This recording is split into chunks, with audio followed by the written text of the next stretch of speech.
Alright guys, welcome to another beer review, and this is one that I picked up in my local Home and Bargains for 99p, I believe. So going over to the Shipyard Brewery, who of course originally stateside, but they're now brewed and bottled for the UK market in the UK, over in Wolverhampton by Marston's. And this is the Rye Pale Ale, dry hopped with Amarillo and Citra for a tropical fruit aroma, 4.3% ABV. Quickly read what it says on the back. So, the Maine Black Bear has a long, fruitful relationship with the state of Maine as the mascot of the university, and this brew is homage to this fruity, loving American native.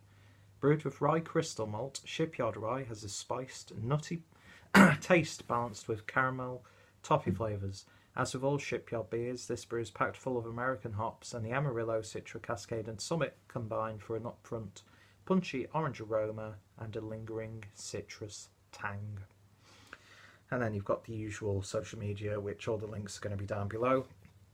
Best before is the 28th of February 2018, so far from fresh if we're going off the potential of a year's shelf life. But cool looking artwork, and there is the Shipyard crown.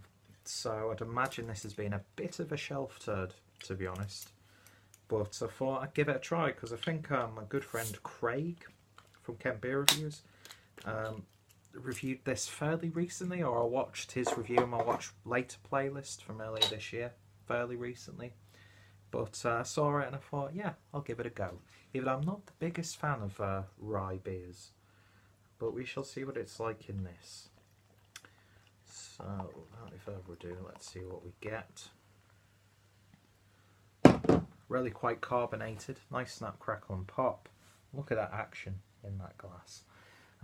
Beer poured with about 2 fingers worth of a light beige head, nice foaminess that it does seem to be subsiding quite nicely, and there's that little bit of something I'd stuck to the outside of my glass because it's not washed properly.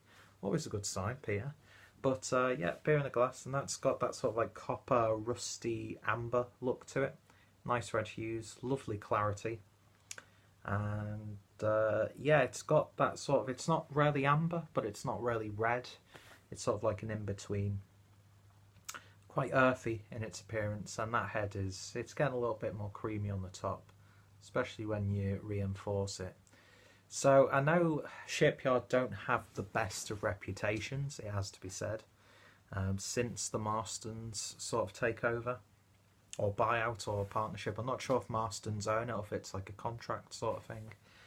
But yeah, I'm happy to give any brewery a go, to be honest. I've never really been that sort of person who looks at the brewery and then goes into like the business practice of said brewery and if they're owned by anyone. Unless it's like run by blatant Nazis or something ridiculous like that, then I don't really care. I don't even care if they like bring politics into it. I know you're seeing all these like really childish anti-Trump sort of beers, and it's like, come on, that's just really friggin' pathetic. You're a brewery, you're not a social. A lot of people do like to think that the social justice warriors, let's be honest.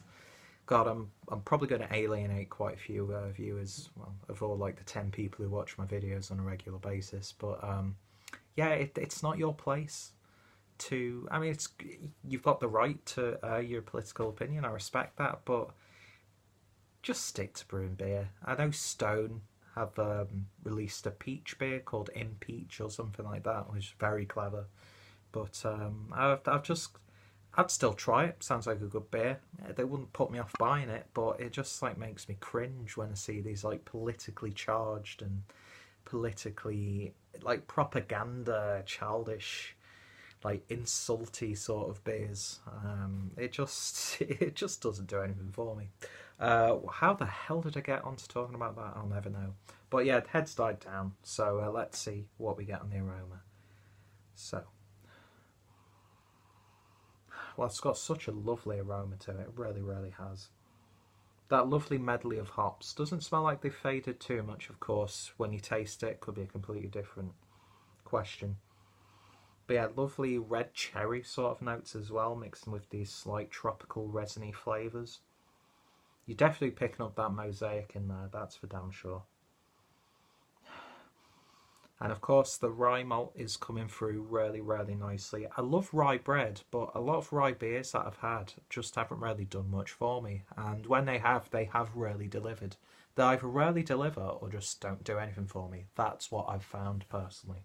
But then again, I think I've only had about 5 rye-based beers, maybe a few more than that.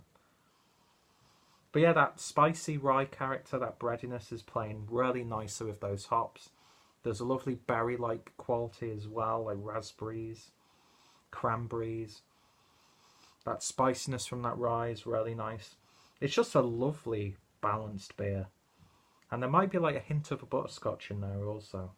Not in that sort of like, you know, brewing fault sort of sense, where it's like buttered popcorn, far from it. It's like a nice Angel Delight, butterscotch Angel Delight character. Very, very subtle, and it plays around with those other flavours. But it is a well-balanced beer on the nose. So, off to a good start. Let's give it a taste. Cheers.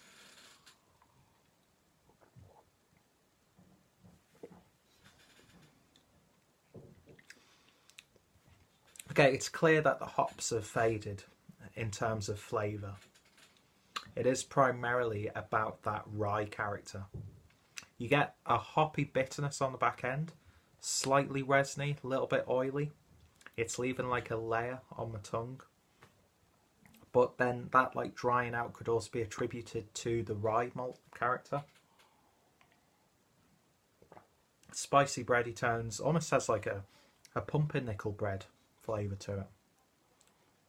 I mean, you do pick up those hops. They're very subtle citrusy flavours, but it's clear that they've faded somewhat. Not to the point where it's become like a dull hop bomb, because it's a really nice flavoursome beer actually.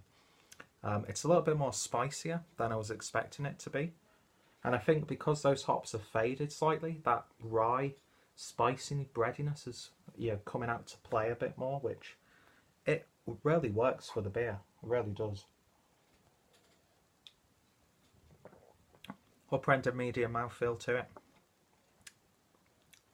Carbonation not too aggressive on the palate, as when it's calmed down completely now in the glass. I'm getting loads of like candied characters. Almost has like a slight Belgian quality to it, with like that candied sugar or candied fruit, but not like yeasty like a lot of the Belgian beers. But yeah, I think this beer would be a little bit better fresh. Most beers are, but the age hasn't ruined the beer, so I'm still going to carry on with the review regardless, which just means if I see a fresher bottle at some point in the future, I'll re-review it and see what happens. But as it stands now, this is lovely. I can't fault it too much. It's not the greatest beer in the world. It's not the greatest example of a rye-based beer. But it's good. It's nice. It's nice balanced. And I like the spiciness of this one. So I think this would really complement like a curry or like takeaway or like a Chinese. Nice cakey sweetness, like a spiced rum cake almost. Yeah, there's a lot going for it. There really, really is. But it's not spectacular, if that makes sense. Yeah, I'm happy to finish that one off, and I'd happily pick up another bottle of that in the future. So in terms of rating then, on Shipyard's Rye Pale Ale, I'm going to give that one a very solid 7 out of 10. Nothing wrong with it.